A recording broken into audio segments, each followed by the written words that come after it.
obviously it's debuting on a social network, which is a first, really, from what I can remember. Was that something that attracted you to it, and is it something you tune in every week just to see what people are saying about it? I mean, I guess that's the idea, like why it's such a kind of interesting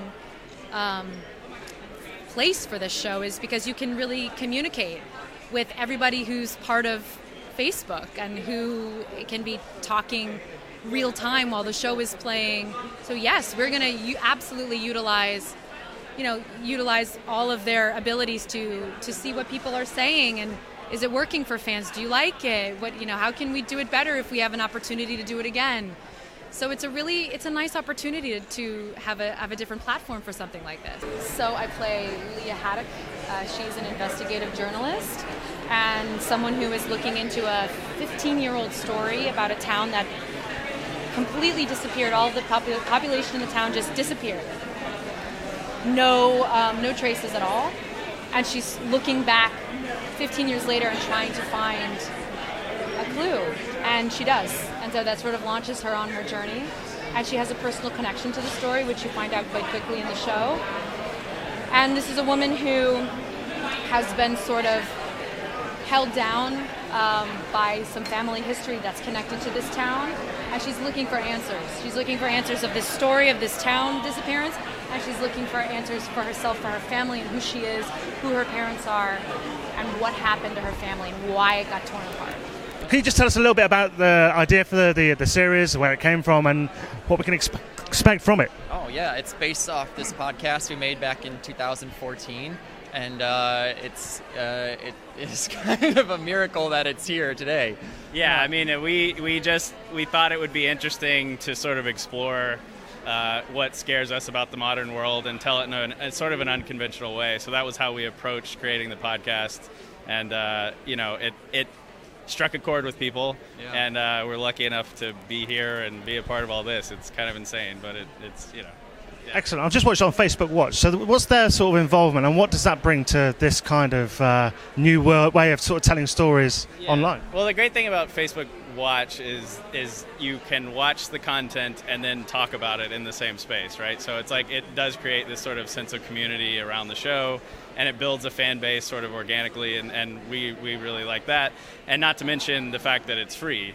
So anyone with a Facebook account can watch it, and that's really cool, that it is accessible to anyone.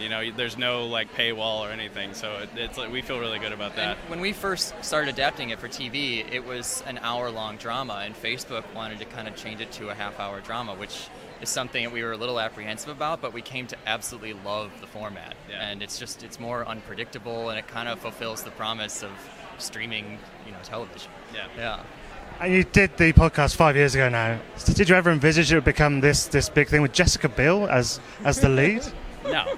God, no. No, I mean, like honestly, we wanted our parents to listen, and we had, like, this stretch goal of, like, 10,000 downloads. Like, that would be unbelievable. We told no one because we didn't want to jinx it. Right, and then it just sort of took off, and the only way you survive something this surreal is you never think about it, which I try not to. And like as I'm standing here looking at all this, I'm like, this isn't real.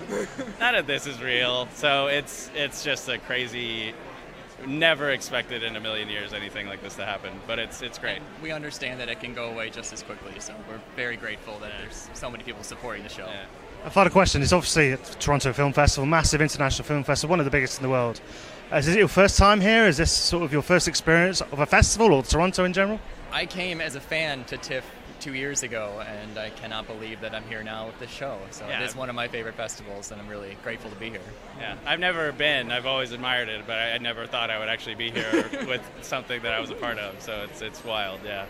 Well, I love podcasts, so I just think it's ripe with opportunity to if it's something that can't be on television or not can't but isn't developed enough or needs to find a fan base, it's a wonderful place to go to gain a fan base and to sort of check it out. Are people interested in this story? Can we take this and then expand it to something else? Are you a true crime buff? Oh yeah, not a buff, but just a love, like a complete obsessed person. Could you just you've done TV before. This is a little bit different. How did it come your way? So Zach and Skip reserved the pilot directing spot for a woman, and so I got the script, and I had listened to the podcast years before and had been a fan, and I was immediately on, like, please let me do this project. I love it. So I came on board just to do the pilot, and then when Jess came on, we decided we would shoot the whole 5-hour series like a movie. So, day 1 we shot some of episode 10, day 50 we shot some of episode 1. It was like this sort of crazy puzzle of putting it all together. But we really wanted to do it that way because it just really needed to feel integrated and like it was one voice. And Zach and Skip, the creators, really wanted that as well. And they were saying that it's kind of evolved from a straight hour-long drama to this brand new concept on Facebook where people can interact every week. How early was that was that already in place when you came on board, or was that something that developed? That was in place, although the scripts were very dense. They were 30, 35 pages, but very dense scripts, so it was a lot of figuring out how we were going to make these amazing, brilliant, dense cinematic scripts into these 30-minute formats without going over, because you can so easily topple over into the 45-minute territory. But our challenge was really keeping it succinct and compact and telling this suspense mystery in this format. And as Facebook as a new sort of platform, were the time constrictions put in by them? Were they kind of like, it's got to be half an hour, it's got to be every week? Did it come from them, or was that something you brought to them as filmmakers?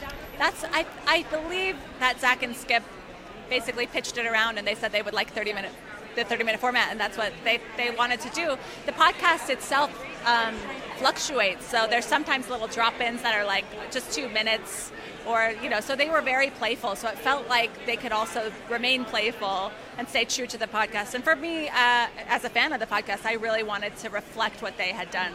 So it's going to be available on Facebook Watch on October 16th. So that concept, can you just describe what that concept looks like? 'Cause it's quite new. And the greatest thing about Facebook Watch is that, so if you go onto your Facebook, and Jessica and I just posted a wonderful tutorial on how to do it, but it's right there. You're on Facebook every day. You hit a button right there that says Facebook Watch, and there it is. And the greatest thing is you can have a conversation with friends after the show about what is the mystery, what is happening, what's going on. And so it gives you the water cooler moment on a bigger platform, and it builds from week to week. So we're really excited. Just spoken to Zach and Skip about the concept, or where it came from. It was obviously a podcast back in 2014. So how did you first become aware of it? Obviously it was the podcast, but what made you want to sort of look at producing it into a TV show? I'll tell you, I listened to the podcast. I told Jessica to listen to the podcast, and she called me in a complete panic, thinking it was real. Absolute panic. Michelle, how have I never heard of Limetown? Where's Lia Haddock? It's not anywhere. I'm Googling, and I had to break the news to her that it was real. And as soon as that happened, the fact that and I had a thought when I first listened to it that it was real, and then I was like, no, it's not. I was like, we've got to do this. This is, we love this stuff. We love when we can't figure out where things are going. And we love the mystery. So the fact she thought it was real was a no-brainer for me. And to describe the tone of the piece, as a last question, how would you describe it as a piece? Is it a scary sort of horror kind of thing, or is it mystery? It's a mystery. It's a mystery from week to week. We're going to drop a little bit to make you want to come back for more. So it's definitely a mystery.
Ladies and gentlemen, you're watching Hey You Guys!